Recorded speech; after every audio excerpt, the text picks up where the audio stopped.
Yo, so in today's video, I'm gonna be showing you the dead cold email template I have been using to print tens of thousands of sales meetings for the past 4 years. Since 2021, I have been beating this cold email structure to death. I have been rinsing it as hard as I can to squeeze out as many calls, as much revenue as I possibly can. We've done over tens of thousands of calls, over 30 million in revenue, thousands of clients. This is like the same structure that I use every single time. I've used it with hundreds of companies and it just prints, you know? And today I'm gonna be showing it to you on like how it works or how it's structured and why it specifically works, because it's not what you think, and there's a big misconception or problem in the space. And and this is like in the past years, like since maybe for the last 2 years, there has been like a lot of really fancy new tech or like outbound technologies coming out, like Clay and like Trigify and Amplify and all of this. I don't even know all the names of these ones, and these of course have use cases, but I don't use any of that stuff. You know, our agency, like if you go, I don't think I have it there. If you go Clay experts and you go to enterprise partners here, like I think there's 20 enterprise partners in the world. There's 3 to my knowledge in Europe. We are one of these. So we're like one of the top Clay users in the world. There are 20 of us in the world. And still, I just rip the same structure. It just rips. So I'm going to be talking about that and walking you through that. Of course, as always, before we get into it, if you are looking to scale your agency and you want to scale to 30 to 50,000 a month, work one-on-one with us, have us run your cold emails and do all the fancy Clay stuff if you want to, go to the link in the description, book a call with me. Let's see if our program or our consultation is a fit for you. We guarantee you results. We guarantee you actually $10,000 in new MRR, or you don't pay. So it's a pretty good deal. I would highly recommend you check it out, or don't really care. But before we get into the actual template, I'm gonna tease here a little bit, but this is extremely important. There's a big misconception in the cold email industry or cold email space, and I think this is not just cold email space, but marketing in general, is that when people have, what is this? When people have a cold email campaign, they do not really understand what either makes or breaks it. You know, like they don't, like when people like struggle with cold email, they think it's either their script. What is this? Why is there some kind of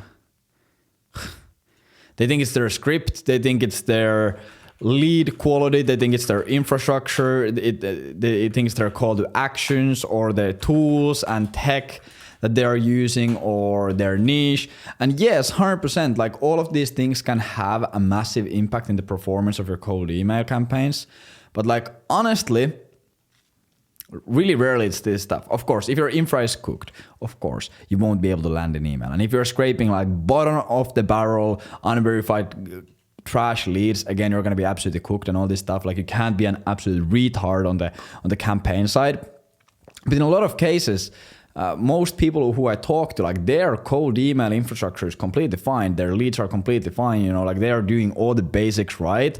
And they think that they're missing some kind of a secret key, some secret sauce, you know, like they think that they need some kind of a fancy personalization AI script, or they need some crazy Clay table or some 17-step Trigify flow that scrapes the government database for some stuff and automatically evergreen, you know? Like I think it's something crazy that goes on there. And yes, in some cases we can use these techniques and these tactics to amplify the performance of the cold email campaigns. But the keyword here is amplification, you know? We look at it like cold email campaigns, and there's like two pieces of the puzzle here. There's like the foundations, and then there's, how am I gonna do this? I'm just gonna use the fucking pen. Not pen, the writing tool. There's foundations, and then there's amplifiers. So amplifiers are the things that amplify the performance. They are boosters. They are like multipliers. You can think of these as like multipliers, like for example a 2x or a 30% booster in the results. And then foundations are the fundamental things that make the actual campaign work. You know, so if you have a campaign that is bringing you 10 calls a month, you can install an amplifier, for example, some kind of a fancy personalized line or some untapped lead source or something cool, and you can increase the results of this campaign. And you can do all these things, and this is great. But fundamentally, if your campaign is garbage, none of these amplifiers are really gonna work. Because if you have like a cooked campaign, and let's say on just like a foundational level, without anything fancy, with just a basic text script, let's say you're booking 3 calls a month. You know, like you're just ripping like raw text-based emails, nothing fancy, or scraping from Apollo. Like I do, I'm an Apollo scraper still, but you're just scraping from Apollo. You don't have any Clay stuff, you don't have any AI stuff there, and you're booking 3 calls a month. Like no matter what kind of amplifiers you install, even if you install the like craziest Clay workflow or some craziest intent-based trigger, and you're able to boost your performance by 30% of the campaign, which is massive. This is like a huge boost. You go from 3 calls to 4 calls. Literally pointless, you know, like, and for you to install, for example, Clay or something fancy, like you might end up spending like hundreds of dollars to run this extra a month. So you're spending like extra $300, an extra 20 hours a month to go from 3 calls to 4 calls a month. Pretty pointless. So that's why I mainly just focus on like foundations and like just pretty much trying to get the email rip as hard as I can, get it to 10 to 30 calls a month without doing anything fancy. And then the smart guys on our team who actually know how to use Clay and know how to do all of that stuff, they can go and they can get the extra 30% boost or extra 50% boost or extra 20% boost out of the campaigns and squeeze out the maximum results of it. Like they are really good at that. I'm really good at this. And then when we work together, we're able to get like fucking ripping campaigns that book 50 calls, 100 calls a month, yada, yada, yada. So all that stuff. So pretty much what I'm trying to just ramble on here is a lot of people, they try to outmarket a shit campaign, you know, like you have a garbage campaign that is booking you 4 calls a month and you're trying to add Clay and AI personalization and some untapped expensive lead source with some fucking lookalike lead scraping shit and thinking that it's gonna fix it. It's not. That's just the truth, you know? You can't fix a bad campaign with this amplifier, with these technologies. So, this is the moment that you have been waiting for, revealing the magical script that we have made crazy money with for the past few years. This is what it looks like. This is what it looks like, and I don't know if I can keep getting away with this for a long time, but this is what it fucking looks like. So every single campaign that I pretty much still to this day write, this is the exact same cold email structure that I learned 2021, 4 years ago, when I actually got serious about this, and this is the exact same structure and template that I still follow. And again, before you click off, because there wasn't some magical hack that is going to, like, someone clicked on this video and I think there was like some magical script that you can just implement in your campaigns and suddenly you'll become rich. Before I click on, let me explain why this works so well. So first of all, how would a normal email look like with a campaign like this? So we would first have the first line, hey John, and then either a personalized line, so we can do a personalized line. Nowadays we don't really do that much. Like years ago we used to do like, hey John, I saw you are living in fucking San Francisco, whatever the fuck. And then some like cringy line about San Francisco and about their sports team or colleges there or whatever. Nowadays we either do nothing or we do something relevancy based. So we might do, hey John, I saw that you have a fucking sales team of 5 people. So I thought this would be relevant to you. Or we do a poke a bear questions where we pretty much just like are like getting their interest by saying, hey John, have you also seen increasing ad costs on your meta advertising? Fucking whatever. So we do a poke a bear question. Doesn't really matter that much. I don't think that this like impacts the performance of the campaign that much, but we just do it, you know, because it's there. And then we go straight into the offer. In a lot of cases, we go straight into the offer. So, hey John, I wanted to reach out because we boom, boom, boom. What do you offer? And you just fucking rip your offer, or you can use a case study angle for the offer. So, hey John, I wanted to reach out because we just helped a really similar company get the result in this time frame using this unique mechanism. And in a lot of niches, we like hammer heavy on the unique mechanism. Or we might have an offer where we're running pretty much a lead magnet offer. So maybe we are offering them a fucking we are scraping their free lead list, or we're getting them 5 relevant investors for them, or we are doing an audit for them, or we are sending them an SOP that we've used, whatever. But we go straight into the offer. Hey, John, I have this SOP that we just implemented for our client, and it actually boosted their on-page conversion rates by 22% immediately, and it took them 10 minutes to implement it. Do you want me to send the SOP? So we might go straight into the offer as well, but we go straight into the offer. Hey, John, I saw that you are the marketing manager of this company, so I thought this would be relevant. We just helped a similar company to yours get this result in this time frame using this unique mechanism. Boom. If you go straight to offer, in a lot of cases, we just do straight guarantee or case study. If you don't have case studies, you do a guarantee. Otherwise, I wouldn't drop the guarantee because it's pretty irrelevant in a lot of cases.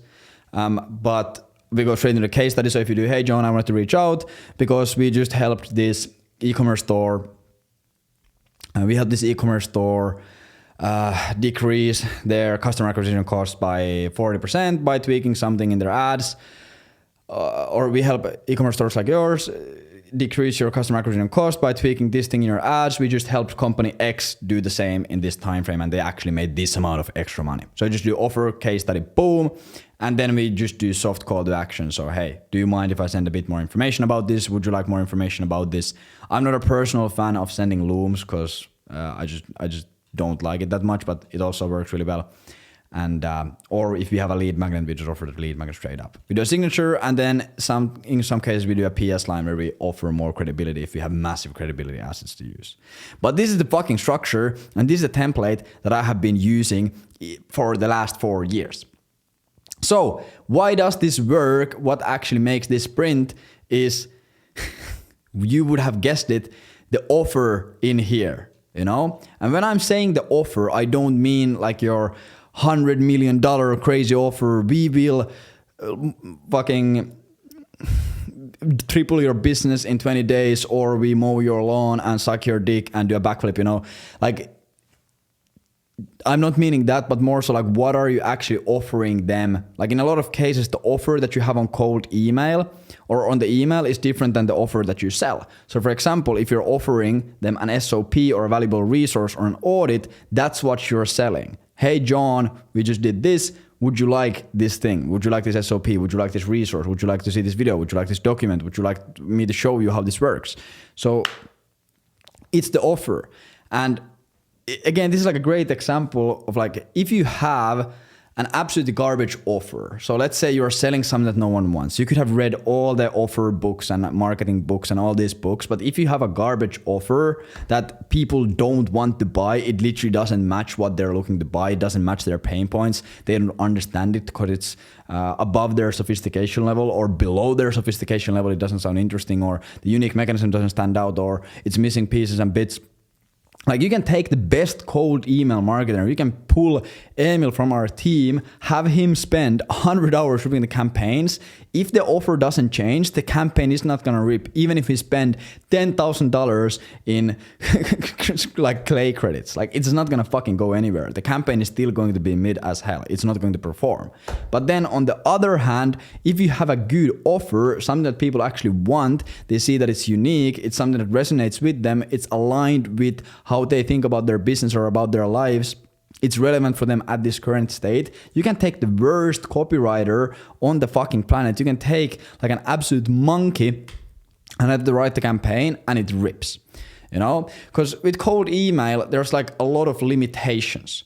First of all, we have to do strict raw text, you know? Like we can't do any HTML here, you know? No HTML. We can't do HTML, so we can't do anything fancy. We can just do the straight up raw text, you know? Second of all, it has to be pretty fucking short in most cases.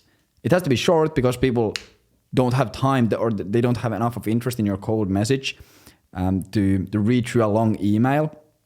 So when we are working with these things, there isn't much magic that we can do with copywriting. We can't write a crazy hook. We can't write a lead that really hits home for them. We can't fucking use gradualization techniques and all these fancy marketing techniques to like fucking sell them slowly. We can't do that. It's not a long form sales letter. It's not a long form VSL. It's not a 90-minute webinar. We can't like go through this crazy conversion nurture sequence in this email. So there isn't much room for us to like, we can change words around, we can change the structures a bit, we can add a bit of personalization, but we can't like completely flip the campaign around by changing a few words. Like the email might be like 50 words long, and half of it is like half of it is the call to action, the signature, and the first line. You know, so like we have like 20 words that we can play around with. So there isn't much copywriting magic you can do. You can't be a better copywriter and fucking outsell a shit offer. You can't do that. So that's why I have only just relied always on the offer, like actually trying to figure out like, okay, who is our niche? You know, like you take your niche, you take the person, let's say you are targeting, European, let's say you're targeting accounting companies in Scandinavia. You know, this is a CEO of a SMB accounting company in Scandinavia. Boom. If we want to sell to these people, we should not be, in my opinion, someone might be different or might have a different opinion, but we should not be focusing on like, okay, how can we write a better first line for this? You know, like we can talk we can like go so personalized on this, but like it's not gonna fucking matter. Like what's gonna matter is getting inside this person's head and understanding exactly what they understand and what they're looking for. So this would be things like, okay, how problem aware are they? Do they even know they have a problem? Do they know what the problem is caused by? Do they know what the solutions in the marketplace are? Have they tried similar products? How much do they understand about this? Or how many similar offers have they seen? So if you know that, for example, Scandinavian accounting companies are not getting hit with, let's say, lead generation offers, or let's say sales process optimization offers, or let's say fucking landing page offers. If we know for a fact that these people are not getting hit with this, like, okay, their sophistication around this topic is probably extremely low. They have not been exposed to these kinds of solutions. They haven't researched them. They haven't even fucking thought about them. So we have to approach them differently than we would have to approach like a Series A SaaS company founder in Silicon Valley. Like they are getting fucking bombarded. Like those guys can't catch a break. They are getting bombarded with offers, and a lot of similar offers. So we have to understand, okay, what are the intricacies here? Okay, how do they communicate around these topics? Like what kind of words, what kind of terminologies we have to use for it to immediately connect with them what we are trying to say. You know, like if I go to an accounting company, like a Scandinavian accounting company, like John, who has been running the same fucking accounting firm for the last 35 years, and he works with like 25 local companies and has 2 employees. If I go there and I start talking about like CAC to LTV ratios and and like backend fucking churn, like he's not like, it can be the best offer ever. Like I can send them an email and I say, hey, I will 10x your LTV in 7 days, or I will buy your private jet, and they're not gonna fucking understand that because they don't use the terminology in their day-to-day life. You know, they don't fucking care. Again, like, okay, how can we position the offer to seem unique or seem more valuable? So for example, let's say again, I'm trying to sell John a lead generation, cold email lead generation service here, and he's the CEO of a small accounting firm in northern Sweden. And I go and I start talking to him about like, hey, we will build you this cold outreach infrastructure that will like reach out to 1,000 leads a day. Like he's not gonna give a flying fuck. Like he doesn't care, he doesn't want that, he has never wanted that, he has never thought about it, he doesn't even know what it means. Like, okay, can I position it in a way where it's easier to understand, easier to comprehend, and hits closer to home for what he wants? So maybe John right now is like really stuck in doing sales, so maybe I can just send him an email and say, hey John, I'll do all your prospecting for you. You know, we will install a text-based SDR into your business. Hey John, we will place a salesperson who does all of your prospecting, or whatever the fuck, you know, like, okay, boom, they understand it immediately, and that's super valuable. They know the value of a sales rep. They know that, okay, to hire a good sales rep in Sweden is probably going to be fucking 3.5K a month in company expenses. They know immediately the value of that. They know what it means. They know how big of a hassle it is. They understand like the hiring and training cost and all of this stuff. Like, okay, we are clearly saving a lot of time and energy and money here by doing this offer. Or let's again, like, go to the opposite direction. If we are reaching out to the CEO of a Series A SaaS company based in Silicon Valley who's building some giga AI I don't fucking know how to say the word, but you know, some fucking whatever, some giga AI ChatGPT wrapper, and he has just raised fucking a $4 million funding round. How can we position our offer for them so it feel like so it stands out from all of the other offers that they're seeing? Okay, what kind of unique mechanism can we present to them that looks like a more logical option than anything else? And then there's like other, like, this is like all the offer stuff that like really makes a massive difference. And then outside of this, other things that really make a massive difference is the digital footprint. So like, you would have to be delusional to think otherwise that people are not going to research you. When you send them an email, what's going to happen is they're going to think, okay, this is interesting. Let me Google this guy up. Let me Google this company up, and let me see if these guys are legit. Like, the offer sounds great. Let me just do a bit of research. And they go look at your LinkedIn. They go look at your landing page. They go look at your video sales letter if you have one. They go look at your whatever the fuck. Again, that is going to have a massive impact in if that lead is going to convert to a call or not. Or follow up, or just like the conversion mechanism of this. Let's say that they respond to you that, hey, this is pretty interesting, but they forget that email conversation ever happened, and they get 100 other emails. Since they respond to you, okay, is someone going to call them? Is someone going to text them? Is someone going to reach out to them on LinkedIn? Like, what's going to happen? Again, like, just by doing warm calling, we're able to like stand out like crazy, and we're able to get the attention of our prospects way more compared to our competitors. Like, we see it all the time, like tripling the performance of cold email campaign by implementing warm calling into it. Like, having someone call the lead. They respond, yes, this sounds pretty interesting. Let me hear more. Boom. Someone calls them, John, you just asked for more information. Why was that? What made you get interested? What do you want to see? Okay, great. In that case, I would just love to show it to you on a call. It's going to be a bit easier, you know? Like, we had one guy in Agent Velocity who we consult, an absolute rammer, an absolute stud, but he had a campaign that wasn't working at all. And he wasn't really getting lead flow. And I told him, yo, bro, call these leads.